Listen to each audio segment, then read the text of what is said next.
less gently. Good morning. Good morning. I'd like to thank everyone who's come before me to speak about stewardship. Those sessions have been wonderful. That's been the good news. The bad news is you still have mine to get through. And I can promise you that it will not be as eloquent as Amanda's was from last week. I was surprised by how similar Amanda's story was to mine. And at first I thought I should change everything. But in thinking about it, our stories are really similar in time span only, not necessarily how we both arrived here. My name is Ron Mustello, and I know most, if not all of you here. But for those of you who may not know me, either in this church or watching online, I'll tell you a little bit about this old guy and how I came to be here today. Over 30 years ago, I met a young lady named Catherine, and in one of the luckiest events of my life, for some reason that still baffles me today, she agreed to become my partner. I was raised a good old-fashioned Italian Catholic boy. I was baptized and made my communion, countless catechism classes which my mother taught, so I could never really skip them. Made my confirmation, all those rites of passage that made the Catholic Church a huge part of my life, until Catherine and I decided to be married. The Catholic Church would not allow us to be wed in their church because I was a Catholic and Catherine was not. That was my first time that Grace Church was there for me and my family. In 1991, we were married by the passionate and energetic Ken Swanson. And that was my first true experience with my favorite Episcopalian phrase, one of my favorite Episcopalian phrases, all are welcomed at God's table.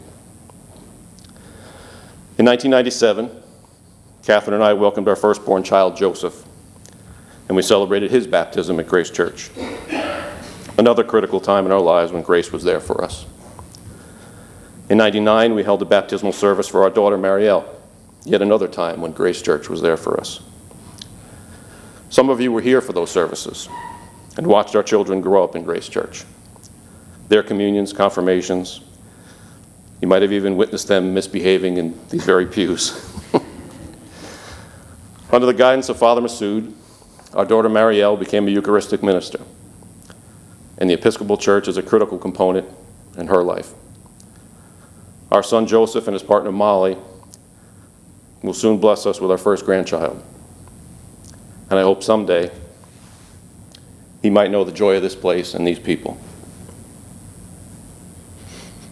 Our choir, as you heard this morning, has only recently begun to sing again. On their return, Catherine relayed to me a conversation she had with John Byram, who's one of our long-term members, and he said, "I've been looking forward to you singing again. I remember you singing years ago with a baby on your hip." And that got me to thinking, and I remembered something I said about Grace a long time ago. This church, while it is very beautiful and a sort of home to me and my family, is really just a building.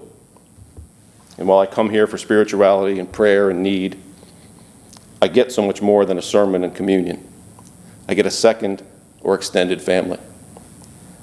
And this is where Amanda's story and mine, and so many of our stories and our lives are linked.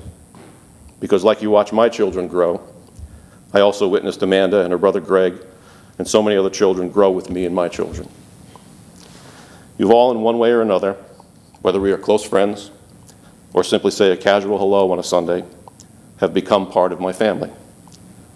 This is one of the primary reasons I attend Grace Church, to be with and worship with my extended family. Over 30 years, we've been fortunate to attend some joyous occasions together, like those baptisms, weddings. Some of us renewed our covenant with God together with Massoud, which was an amazing spiritual experience. And there have been difficult and trying times saying goodbye to friends and loved ones under this roof.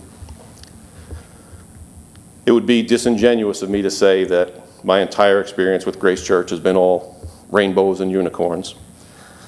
That's just not real. And as far as I know, it never happens in any family. But that's what family does. We celebrate the highs together, and we're there to support each other during lows and in times of need. And I can tell you now, more than quite possibly ever, this is and will be a time of need. I'm proud of all the things we've done together at Grace. Countless meals served to probably thousands of people via the lunchbox and the work of the Lacey family and the Claims. The food pantry and Dennis Freeman, Evelyn Garzetta and Gio, Allison at the helm of Grace here, and Father Matt and his boundless energy for new ideas and missions. And I could go on, but we've done those things together as a family. But our family is getting a little smaller. Through attrition and the passing of long-term congregants, COVID restrictions, and many other reasons, our numbers in attendance and pledge are down. As a relatively new warden of the vestry, I'm not looking forward to some of the tough decisions we'll have to make with regard to our budget this coming year. So I ask of you, I provoke you, as so many before me and Father Matt has done, if you've been as privileged as I have to have spent 30 years here, or maybe you've only spent just 30 days here and hope to build the spiritual family connections that I've been lucky enough to have, please do whatever you can to support this great church and your family. No pledge is too small, so this Grace Church family can enjoy this house of God and its people, not only for the coming year, but for many, many years to come. Thank you. Thank you.